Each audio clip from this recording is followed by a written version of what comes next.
आप इस वीडियो में आप लोगों के लिए एक मॉडिफाइड बाइक के बारे में बताने वाला हूँ। और चलिए शुरू करते हैं गाइस। तो दोस्तों अभी मैं इधर आ चुका हूँ बाइक के साथ और बाइक के ओनर के साथ। अभी मेरे को इस बाइक के बारे में सिर्फ ये कौन सा बाइक जानता हूँ, लेकिन इस बाइक में क्या क्या है मुझे कुछ भी नहीं पता है। तो जो भी आपको बताने वाला है ये बाइक बताने वाला है। तो आपसे अभी आप बाइक से बात करो।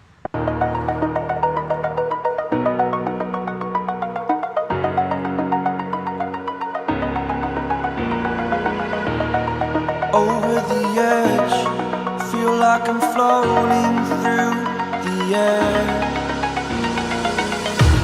The pain I felt is paid for, all is said and done. Oh, I am restricted, fixed upon the web. I need to kick the habit that my mind is breathing in. Break out, I've got to see. Spent all my life holding all of it closely. I played it innocent, a feel of discontent. I'm finally facing it all, fearless.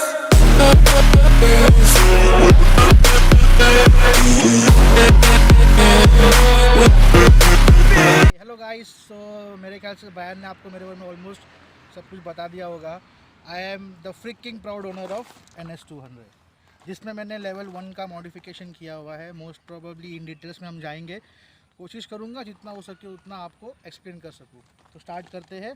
चलिए, पहला हम head से tell में जाएंगे। Head पे जो मैंने आप देख सकते हैं, ये जो फेंडर है, फ्रंट फेंडर, ये ऑटोलॉक डिज़ाइनर से मैंने मंगाया है।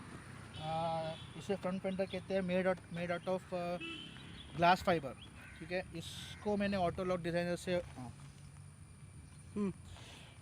ऑर्डर किया है। इसका कॉस्टिंग मुझे जो पड़ा था वो था around 3670 shipping and everything. Okay, उसके बाद में ये जो फेंडर आप देख रहे हैं, ये जो स्टॉक फेंडर है, स्टॉक फेंडर को मैंने खुद ने मॉडिफाई किया, खुद ने इसका यहाँ से कट किया थोड़ा सा लुक्स देने के लिए। और उसके ऊपर जो आप ग्राफिक्स देख रहे हैं, पूरे बॉडी पे, ऑल ओवर बॉडी पे जो ग्राफिक्स देख रहे हैं, वो ग्राफिक्स जो है मुझे अराउंड पड़ा 2800 का। और मैंने इसको ऑर्डर किया था, एक वेस्ट बंगाल का कंपनी है, उसका नाम भूल गया, वे टू रैप समथिंग है। आप चेक कर सकते हो, गूगल में आपको मिल जाएगा। उनके पास बहुत सारे अलग अलग डिज़ाइन है। आप उनको खुद का डिज़ाइन भी दे सकते हैं, जहाँ पे वो आपको आपका स्टिकर्स बना के सेंड करें। ठीक है, coming to the next point, आप देख सकते हैं यहाँ पे इसका हेडलाइट चेंज है। हेडलाइट ऑब्वियसली हमारा चहीता नाइट है उसके अलावा दूसरा कोई मार्केट में अवेलेबल नहीं था एट द टाइम। तो यस, और भी बहुत सारे LEDs अवेलेबल है मार्केट में, जो कि ऑक्सबीम के हैं, C9 के हैं, C6 का है, और उसके बाद में GTR लाइटिंग्स के हैं। और फिर डिपेंड करता है कि आपका बजट कितना है। अगर आप GTR लाइटिंग्स के लिए जा रहे हैं, वो स्टार्टिंग होता है 12,000-13,000 रुपये से। और ऑक्सबीम जाएंगे तो होगा आपको 4,000-5,000 पर सेट आता है उसका। मैंने जो लिया है वो है नाइट आई का, जो कि मुझको पड़ा अराउंड 2,200 रुपीज़ का। उसके बाद जो मेरा ये फेंडर है, जो आप देख सकते हो, वाइज़र जिसे हम कहते हैं, ये है हमारा AS200 का, जो कि अभी डिसकंटिन्यू कर दिया बजाज ने। पहले AS200 का और डिमांड्स उतना नहीं था जब वो लॉन्च हुआ था, क्योंकि वो ऑलमोस्ट NS ने उनका मार्केट खा गया था। और AS और NS में फ़र्क ये था कि NS में दोनों भी डिस्क ब्रेक थे, उसमें सिंगल डिस्क ब्रेक था, आगे का पीछे का ड्रम ब्रेक था। पावर सब कुछ सेम था, और उसका फुल फेयरिंग वाला बाइक है। आपको तो पता ही है ऑलरेडी AS कैसा है, बस उसी का फेंडर लगाया हुआ है, जिसमें रैप किया था कार्बन फाइबर का। पता है मुझे बाइक इतना कुछ टोटली मेंटेन नहीं है, बट या ट्राई कर रहा हूँ जितना हो सके उतना मेंटेन करने का, क्योंकि ये मॉडल है मेरा 2012 का। सो नहीं, 2014 का स्टार्ट एंड 13 का कुछ है। अराउंड 6-7 ईयर्स हो चुका है बाइक को। सितंबर 2013 या 14 में मैंने ख़रीदा था, तब से लेके ये बाइक मेरे पास आज तक है। धोखा अभी तक नहीं दिया है। बजाज का इंजन इतना रिलायबल हो सकता है, ये मुझे कभी मालूम नहीं था, कभी एक्सपेक्ट नहीं किया था। ओके, और इसमें जो मेरा किलोमीटर्स मैंने कंप्लीट किए अभी तक, वो है अराउंड 70,000 के आसपास में है पिछले 6-7 साल में। बट इसमें बहुत राइड हो गया है मैंने। और बेसिकली मैं मुंबई का हूँ, आपको पता ही है, और अभी पिछले 2 साल से मैं उडुपी में हूँ।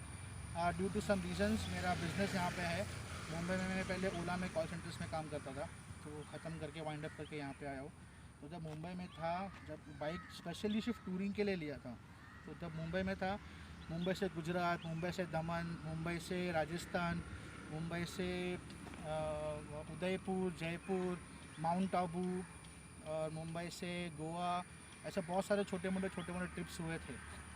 उसके बाद जो मेरा लास्ट ट्रिप जो इसमें हुआ है वो अभी रिसेंटली मैंगलोर में है। मुल्लानगिरी। उसका नाम है मुल्लानगिरी, मुझे बोलने भी नहीं आ रहा है मुल्लानगिरी का हमारा लेटेस्ट राइड था। उसके पहले का एक राइड था जो मैं मुंबई से यहाँ पे आया था, पूरा सामान लेकर, पूरा बोरिया बिस्ता लेके आ गया था। तो उसके अभी coming to the different specs, इसके अंदर मैंने NGK का लेज़र स्पार्क प्लग्स इंस्टॉल किए हैं और मुझे इंडिविजुअल लेजर्स जो पड़े हैं अराउंड 1200-1300 रुपये के, और इसमें 3 स्पार्क प्लग्स है। What is lasers? लेजर्स क्या है भाई? हाँ, इंडिविजुअल लेज़र स्पार्क प्लग्स ये होते हैं जिसमें आपका कंबशंस बहुत जल्दी होता है। अपना नॉर्मल कमर्शियल स्पार्क प्लग देखा होगा आपने, बजाज में जो स्टॉक आते हैं वो है चैम्पियन कंपनी के, जिसमें आयोनाइज कॉपर का वायर, कॉपर का रॉड जाता है। और आप you can Google it out कि स्पार्क प्लग का कैसा स्ट्रक्चर होता है, वो कैसा काम करता है। यूट्यूब में बहुत सारे वीडियोस है, तो उतना इन डिटेल में नहीं जाऊँगा, वीडियो बहुत लंबा हो जाएगा उसके लिए। तो या ऊपर से बता देता हूँ, लेज़र स्पार्क प्लग ये करता है कि जो कमर्शियल अपना जो स्पार्क प्लग है उसको रिप्लेस करता है, और इंजन का रनिंग को स्मूथ कर देता है, कंबशन को स्मूथ कर देता है। थोड़ा सा आपको माइलेज में फ़र्क आएगा, यानी कम नहीं होगा, ज़्यादा होता है। वो भी क्यों होता है वो भी मैं बताता हूँ, क्योंकि लोग कहते हैं कि स्पार्क प्लग डालने से या फिर एयर फिल्टर डालने से मेरा माइलेज गिर गया, बढ़ गया। ये हर एक चीज़ एक दूसरे को कनेक्टेड है, हर एक चीज़ एक दूसरे को रिलेटेड रहती है। अगर आपको लेवल 1 मॉडिफिकेशन करना है तो सब कुछ देखना पड़ता है। स्पार्क प्लग हो गया, आपका CDI आपको चेंज करना पड़ेगा, आपका एयर फिल्टर आपको चेंज करना पड़ेगा, आपका एग्जॉस्ट आपको चेंज करना पड़ेगा। ये होने के बाद में आपको एयर इनटेक एंड जो एग्जॉस्ट का वाल्व है उसका साइज़ भी आपको बढ़ाना पड़ता है। जनरली लोग क्या करते हैं कि सिर्फ अपना एग्जॉस्ट चेंज कर देंगे या फिर एयर फिल्टर चेंज कर देंगे। फिर अगर तुम एयर फिल्टर चेंज करें तो बाइक में एयर इनटेक बहुत हैवी हो गया। जब हैवी इनटेक हो रहा है तो वाल्व में भी तो जगह होना चाहिए कि भाई उतना एयर इनटेक को मैं सपोर्ट करूँ, या एग्जॉस्ट में भी तो उतना दम होना चाहिए कि मैं उतना एयर फ्लो जो आउटसाइड में जा रहा है, आउटपुट जा रहा है, उसको सपोर्ट करे। इसीलिए जो आप मॉडिफिकेशन लेवल 1 करते हैं तो आपको ये सब कुछ का ध्यान रखना पड़ता है। सेकेंडली कमिंग एयर फिल्टर के बारे में बात करेंगे। येस, मेरे पास KNN का एयर फिल्टर मैंने डाला है, ऑब्वियस है। उसके अलावा दूसरा कोई एयर फिल्टर है नहीं जो कि मैं सजेस्ट भी करूँगा।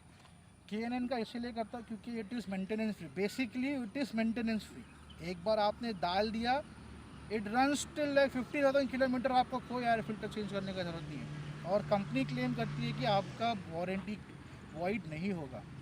अगर इनकेस अगर समझा कोई भी नया बाइक लेते हैं, एयर फिल्टर डालेंगे, तो कंपनी बोलती है कि कोई भी नए बाइक में आप कुछ भी करेंगे तो वारंटी वॉइड होएगा, जैसे कि मेरे को बोला था। हाँ, तो KNN ये अश्योर करती है कि कंपनीज आपका वारंटी को वॉइड ना करे। उनका खुद का क्लेम है। आप अगर बॉक्स खरीदेंगे KNN का, उसमें लिखा हुआ है कि this product does not void your warranty करके। ओके, तो इसका मतलब ये है कि जब आप नया बाइक लेते उसमें आप आपका KNN का फ़िल्टर डाल सकते हैं, क्योंकि KNN का फ़िल्टर जो है उसका स्ट्रेच डिपेंड करता है कि आप कौन से एटमॉस्फेयर में रहते हैं। अभी करेंटली मैं बहुत ही मॉइस्ट सिटी में हूँ, कर्नाटका, उडुपी में, जहाँ पे beaches is like 2-3 kilometres away. बहुत मॉइस्ट है, तो इसमें क्या होता है कि डस्ट और वो बहुत जल्दी पकड़ लेता है। तो जिसकी वजह से मुझे मेरा KNN का फ़िल्टर का जो सर्विसिंग है उसका किट आता है अलग से, KNN फ़िल्टर सर्विस किट, उसको मुझे हर 1-1.5 महीने में, 2 महीने में करना पड़ता है। ठीक है, और वो वर्थ है, क्योंकि अभी तक मैंने अपना KNN का फ़िल्टर चेंज नहीं किया। मुझे KNN का फ़िल्टर का कॉस्ट पड़ा था अराउंड 5,400 रुपीज़ समथिंग पड़ा, but it's an one time investment. बार बार आपको चेंज करने का ज़रूरत नहीं है। और उस फिल्टर को लगता है मुझे डाल के अराउंड अभी 6 to 7 मंथ्स के आसपास में हो गया है। और आपको तो पता ही है, अगर आप हर बार सर्विस करेंगे तो एवरी सेकेंड सर्विस में आपका फ़िल्टर उन चेंज कर, because it is made of paper और समथिंग कॉटन का बना हुआ रहता है। बट KNN का जो फ़िल्टर है वो एक अलग ही मटेरियल का बना है, जो कि ड्यूरेबल होता है, ऑर्गेनिक मटेरियल है, जिसमें एयर फ्लो ज़्यादा हो जाता है। तो अब एयर फ्लो तो हमने बढ़ा दिया, हमने कंबशन को बढ़ा दिया, अब उसका आउटटेक भी तो चाहिए उतना। इसीलिए मैंने फर्स्ट कॉपी भी नहीं बोलूँगा, ये रास्ते का माल सस्ते में मुंबई का डायलॉग है वो वाला एग्जॉस्ट उसमें डाला हुआ है। तो ये एग्जॉस्ट एक्चुअली मीवी करके आता है, मीवी एक ब्रांड है, उसका मॉडल का रेप्लिका है ये। लोग जनरली देख के बोलते हैं एप्रोपोविक है, क्योंकि लोगों को सिर्फ 2-3 ब्रांड ही पता होता है, एप्रोपोविक, एससी प्रोजेक्ट और फलाना ढिमका बहुत सारे हैं। बट जैसे कि मैंने पहले जाके पूछा कि भाई क्या भाई एक्रोपोविक डाला क्या? तो जनरली लोगों को मुंह में पहला वही आता है एक्रोपोविक, और एक्चुअली वो एक्रोपोविक नहीं होता है, वो एक्रोपोविच होता है। तो प्रोनाउंसिएशन में नहीं जाएंगे, ग्रामर का स्टूडेंट हूँ मैं तो मैं टीचर नहीं हूँ। तो यस, ये मीवी का रेप्लिका है। रेप्लिका भी इस लेवल पे कि लोकल लेवल पे है। मीवी का लोकल लेवल का रेप्लिका है। मैं ये भी नहीं बोलूँगा कि फर्स्ट कॉपी है, कि फर्स्ट कॉपी भी हमको पता है, जो नॉलेज है एग्जॉस्ट का उनको पता होता है कि रेप्लिका भी जो आता है फर्स्ट कॉपी के वहाँ पे, वो बहुत ही अच्छे बिल्ड पे होता है, बहुत अलग ही लेवल पे। फर्स्ट कॉपी मतलब ओरिजिनल का पहला कॉपी। ये फर्स्ट कॉपी का पता नहीं कितना कॉपी है वो है। तो अभी करेंटली इसमें मैं डीबी किलर डाल के चला रहा हूँ। इसमें डीबी किलर रिमूवेबल आता है। इस डीबी किलर को निकालने के बाद जो साउंड है, उसकी वजह से मेरा बाइक कोरोना वायरस के मेहरबानी से 1 महीने पुलिस स्टेशन में इम्पाउंड हो चुका था क्योंकि पहाड़ा ऑब्वियसली कोरोना के टाइम पे कोई लोग बाहर नहीं आ रहे थे, सब अपने घर पे थे सेफ्टी रीजंस की वजह से। बट मेरा जॉब ऐसा था कि मेरे को रोज़ का अप एंड डाउन करना पड़ता था। यहाँ का एक बहुत ही वेल नोन रोज़ का अप एंड डाउन होता था, और मेरा जो घर है वो NH66 के एकदम नज़दीक है। सो मुझे कोई SV रोड, आई मीन जो मेन रोड या गली वली में से निकलना नहीं होता है। मैं सीधा घर से निकलूँगा, सीधा मेरा हाईवे पे टच करूँगा, और मेरा जॉब भी हाईवे पर ही था। तो जब भी मैं जाता था, ऑब्वियसली इतना कुछ करने के बाद मेरा बाइक में वो टॉर्क बढ़ गया वो मेरा BHP पता नहीं, मुझे यहाँ पे डायनो तो होता नहीं है, तो मेरे को कोई आइडिया नहीं कि डायनो में क्या BHP दे रहा है, क्या दे रहा है। बट येस, ये बोलूँगा कि मेरा टॉर्क बहुत बढ़ गया। और विदाउट DB की तो सबको पता है, दुनिया को पता है क्या होता है। एकदम शांत रोड पे it was like going like a rocket, वहाँ करके जाने का। तो मुझे ये पुलिस ने पकड़ लिया फाइन लगा दिया, और 1 महीने के लिए गाड़ी इम्पाउंड में थी। तो हाँ, इस एग्जॉस्ट का मुझे एक प्रॉब्लम यहाँ पे हुआ कि मुझे यहाँ पे बेंड पाइप्स नहीं मिले। आप देख सकते हैं, जनरली जब एग्जॉस्ट आप लगाएंगे ना, मैं प्रेफर करूँगा कि आप बेंड पाइप डालें, आप मिड पाइप्स डालें, और उसके बाद में आपको आता है आपका हेडर पाइप्स। ये मैंने स्टॉक रखा है। जो हमारा वैक्यूम चेम्बर होता है, ये बहुत ही इम्पोर्टेंट है। इसके बिना आप में आपका प्रोसेस में अभी नहीं बताऊंगा, बहुत ही लंबा प्रोसेस जाएगा। वो डिटेल वीडियो चाहिए तो कमेंट कर दूँ, मैं बाद में बाइक को लेके बना दूंगा। हाँ, इन डिटेल अगर चाहिए ना कुछ भी, तो भाई को कमेंट करना, मैं इन डिटेल तुमको समझाऊंगा, कान पकाऊंगा, कान से खून भी निकालूंगा। तो ये पाइप मुझे नहीं मिलने की वजह से मुझे यहाँ पे एक MS करके स्टील आता है, मीडियम स्टील करके कहते हैं, जो कि स्टील नहीं है, it is an kind of alloy, और आया नहीं बोल सकता, लोखंडी होता है वो ऑलमोस्ट।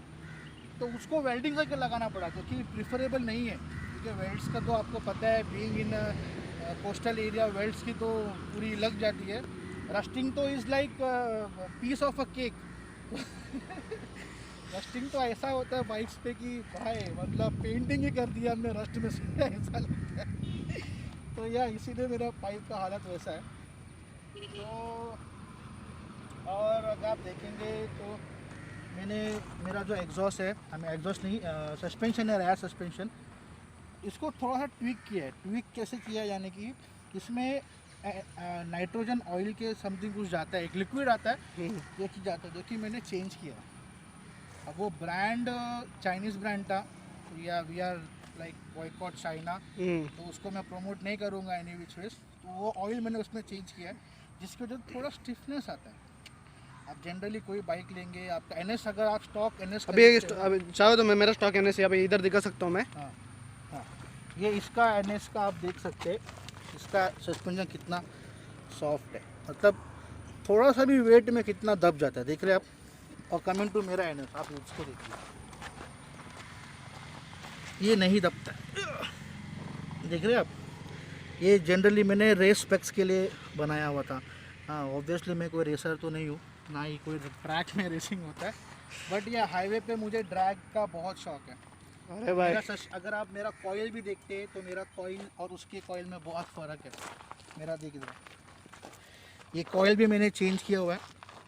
आप देख सकते हैं यहाँ पे कितने सारे लेयर्स है, 1 2 3 4।